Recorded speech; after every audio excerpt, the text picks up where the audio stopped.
السلام علیکم۔ آج کی ویڈیو ہے ابن بطوطہ۔ اس ویڈیو میں آپ کو میں بتانے جا رہا ہوں ابن بطوطہ کے بارے میں، اور ساتھ ہی ساتھ ابن بطوطہ کی نظر میں بھارت کیا ہے۔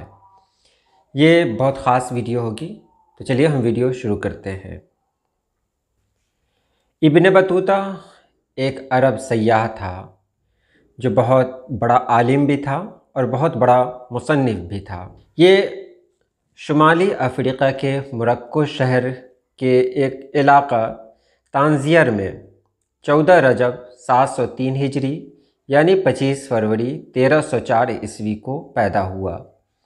اس کا پورا نام تھا محمد بن عبداللہ ابن بطوطہ۔ ابن بطوطہ اس کے خاندان کا نام تھا اور یہی آگے چل کر اس کی پہچان بنی۔ یہ 22 سال کی عمر میں ماں باپ اور اپنے علاقے کو چھوڑ کر مکہ شریف چلا آیا اور وہاں کی خاص جگہوں کا سفر کرنے کی ٹھان لی۔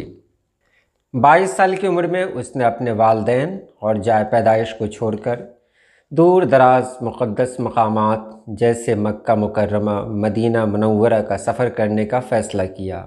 14 جون 1325 کو وہ مکہ مدینہ کے مقدس سفر پر روانہ ہوا۔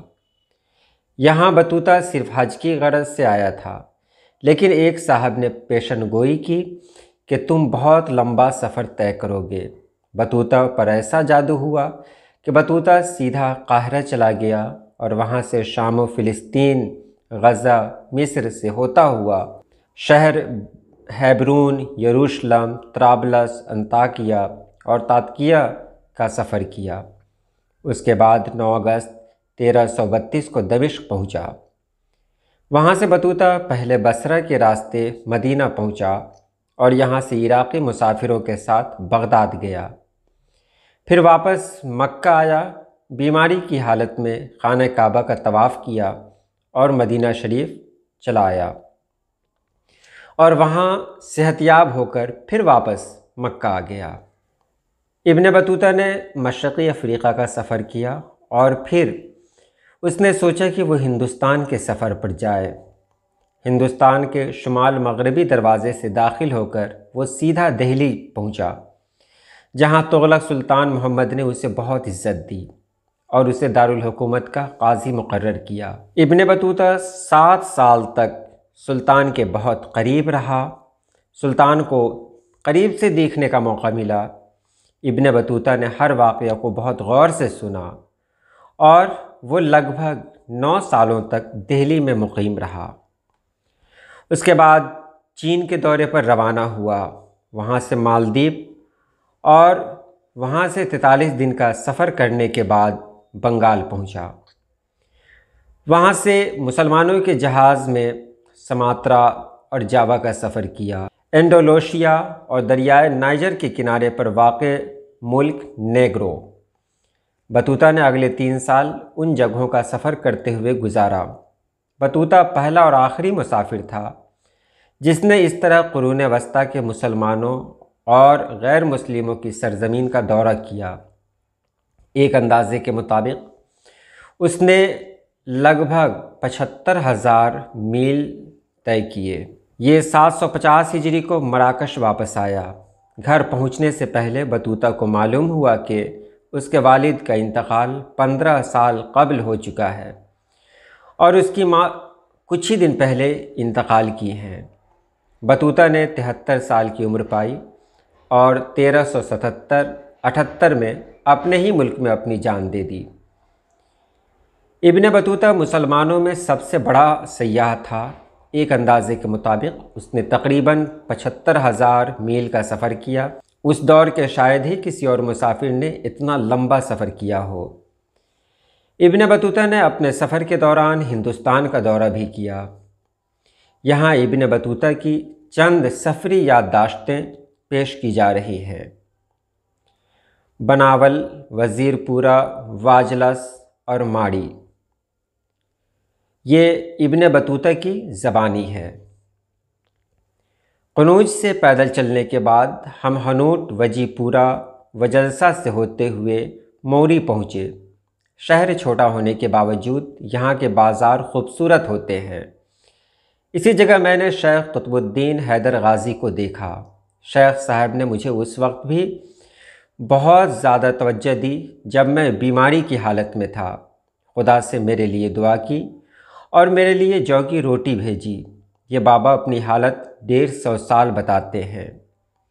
ان کے دوستوں نے ہمیں بتایا کہ وہ عموماً روزے رکھتے ہیں اور کئی دنوں کے بعد کچھ کھانا قبول کرتے ہیں۔ جب وہ چلے میں بیٹھتے ہیں تو روزانہ ایک کھجور کے حساب سے 40 کھجوریں کھاتے رہ جاتے ہیں۔ میں نے خود دہلی میں شیخ رجب برکاتی نامی ایک شیخ کو دیکھا ہے جو 40 کھجوریں لے کر چلے میں بیٹھ جاتے ہیں اور اخیر میں 13 کھجوریں واپس لے آتے ہیں۔ اس کے بعد ہم مرا نامی شہر میں پہنچے۔ یہ شہر بڑا ہے اور یہاں کے رہنے والے ہندو بھی جمی یعنی مذہبی ٹیکس دینے والے ہیں۔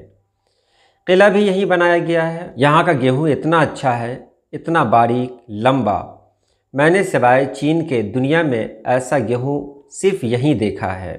اس لیے یہاں کا گندم دہلی چلا جاتا ہے۔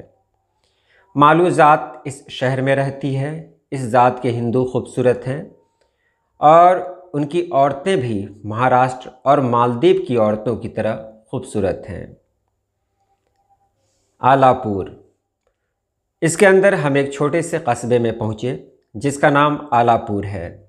شہر کے رہنے والوں میں ہندو بڑی تعداد میں ہیں اور سب شہنشاہ کے ماتحت ہیں۔